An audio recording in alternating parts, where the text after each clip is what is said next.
Hi guys! Welcome to Madam Sunea Vlog! So, for today's video, I'm gonna share with you about my Antique travel experience and ganaps. During that time, I'm gonna prepare my personal things like bag, clothes, slippers, shoes, and many more. That is the most important in the travel, so let's go! Perfect! Do you experience guys na kahit 3 to 4 days or basta kahit ilang days lang yung travel mo, ay kulang na lang dalhin lahat ng gamit mo? Or di kaya pwede na lang dalhin sana yung bahay kung pwede lang naman? Eme! Sa mga oras na yan guys ay malapit na rin ako matapos after long hours. And finally, after how many hours, I'm done of packing my things. So, tara, let's go! Nagpaalam muna ako sa aking baby. Bye-bye! Magpakabait ko kay tita, ha? Huh? Gusto na? Bidang baby.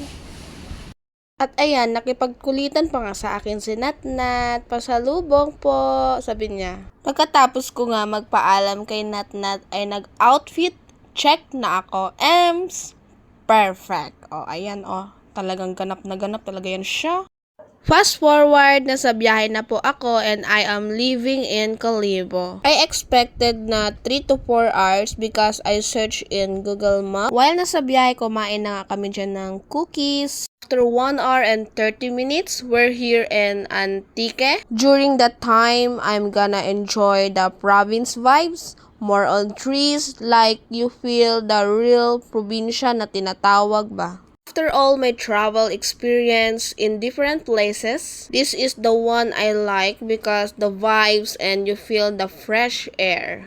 Habang nasa biyahe ako, nakita ko na this way to Malumpati Cold Spring. So pumunta na kayo dyan guys. Story time! Pag nasa biyahe ako guys, ay palagi ako nagdadala ng AirPods or headphones. And nakikinig ako ng worship songs. It's give to us the peace while you're traveling, and we always remember that God is good and great. Thank you, Lord, for all the blessings that you give, and thank you for always guiding us to all travel or ganaps.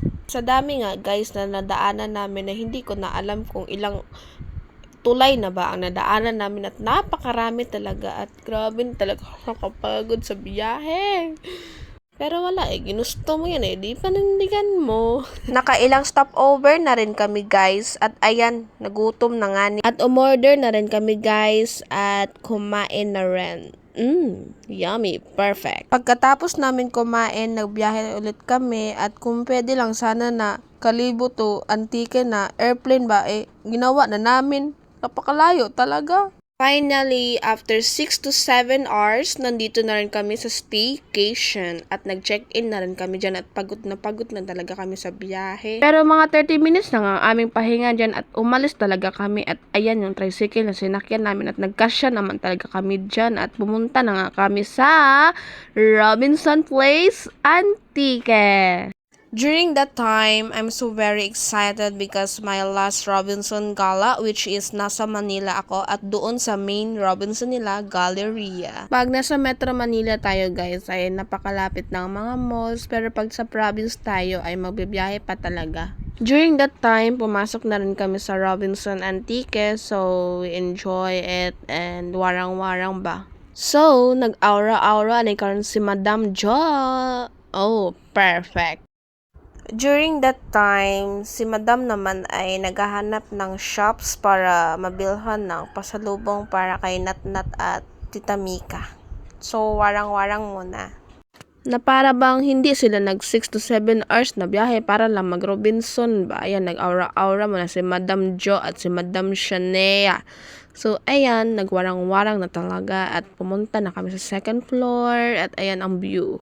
Fast forward, nagutom na nga ni kami at pumunta na kami ng Jollibee at ayan, habang naghihintay si Madam ay nag-aura-aura mo na at nagpa-cute mo na yan siya. Akala mo naman cute at guwapa.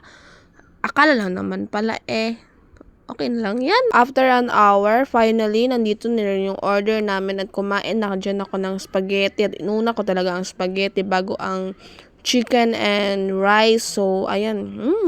Pagkatapos ko mag-spaghetti ay kumain na rin ako ng rice and chicken. So, pagkatapos ko rin ng chicken and rice, kumain na rin ako ng burger. After 30 minutes of eating dinner, so pumunta na rin kami ng supermarket. So, bibili kami ng aming mga foods, ganito, ganyan. So, papili-pili lang muna ba at paikot-ikot muna tayo dyan. Nakakawarang ko nga dyan na napunta ko sa, ayan, pampasalubong na sana kaso apakbigat naman talaga yun. Pwede naman bumili sa Kalibo. At nagbayad na nga dyan si Madam at ayan, lumabas na kami ng Robinson para bumalik sa staycation at perfect talaga yung tricycle dito at pinagkasya na lang talaga ang mga sarili namin talaga dyan. Oy, ayan namin nasa harap, tapos may nasa likod na ganyan. Enjoy na lang natin tong travel. Ginusto natin yan. O, diba, Madam Jo? Shout out, my friends, Tita and loved ones. So, ayan, enjoy. Bye-bye. Eme. While nasa likod niya kami dyan ng tricycle, guys, ay tumawa na lang kami talaga. Apakagrabe talaga. Ang cute na talaga. Parang bao ba? Bao na nga ni. At bao na pa talaga ang tricycle na yan. Enjoy na lang natin. Dumaan muna kami ng coffee shop ng saglit. So, ayan. Nandito na kami sa staycation. So, daming food. Thank you, Lord. At makapagpahinga na rin kami after long, tiring day. Before nga ako dyan, guys, nag-sleep ay nag-video call muna ako sa family ko dyan sa Aklan. Shoutout. Bugid ka-arty. Fast forward, good morning, Antike. At nagising na nga na dyan si Madam. At ayan, nakipagkulitan pa talaga yan siya. At nag-breakfast na talaga yan siya. Uminom siya ng tubig at kumain ng bread. Pagkatapos ko nga, guys, mag-breakfast, ay nag-prepare na ako at ayan, nag-ayos na rin ako ng gamit. After an hour, pumunta na rin kami ng labas para maghintay ng tricycle at while waiting, ayan, nag-aura-aura muna yan sila. So, ang dami namin bit-bit ba? Para bang pinalayas kami, eme! After 5 minutes, guys, ay nakasakay na rin kami sa tricycle at ayan, pinagkasya na naman ang sarili talaga. Uy! After ilang minutes, guys, ay dito na rin kami sa City Mall Antique. It's nice. Pumunta na rin kami, guys, ng DFA kasi pupunta tayo ng Encantadia ba para makapasok tayo sa kanilang lagusan. Eme, at ayan, naglibot-libot muna ako para mag-shopping ba. Shopping! Nagpili-pili na nga niya ako ng para pang pasalubong. At ayan, talaga yan siya. Yung nakapili na nga niya ako, guys, ay ayan, nagbayad na nga at nakita ko na no card pala dito at kinabahan na nga ni si Madam at wala naman, nagkasya naman talaga yan siya para mag-cash ba. Cash na lang talaga yan, uy! Pasalubong secured at nag-shopping muna, guys, at nagutom na nga ni at ayan, meron sila dito mix and match your favorite ba. Madam Jo and I, we choose halo-halo mang inasal. So, excited na kami mag-eat. So, bago kami mag-biyahe ay nag-eat muna kami. So, ayan. Nag-spray na ako dyan, guys, ng alcohol and nag-pray kay Lord. And thank you, Lord, for this food and for this blessing. At nag-start na ako dyan, guys, mag-eat. So, ayan, naghalo-halo muna ako and ayan, mag-rice na talaga yan siya. Tinikman ko talaga yung ice cream kung ube. Pero ube talaga yan. Bogid ara-arte. Pagkatapos namin kumain, guys, ay pumunta na kami ng Sears ng terminal at thank you, Antique. Hello, Aklan. So, nina-enjoy namin, guys, yung biyahe na yan. Napakaganda talaga kasi ng view. More on trees and fresh air and nakikita mo dyan, guys, yung beach nila. So, ayan, nag-aura-aura muna ako dyan at ayan, talaga yan siyang Madam na yan. Fast forward, after 6 hours of biyahe, so, nandito na tayo sa Aklan. So, ayan, nag-enjoy talaga ako, guys, sa biyahe kahit napakalayo.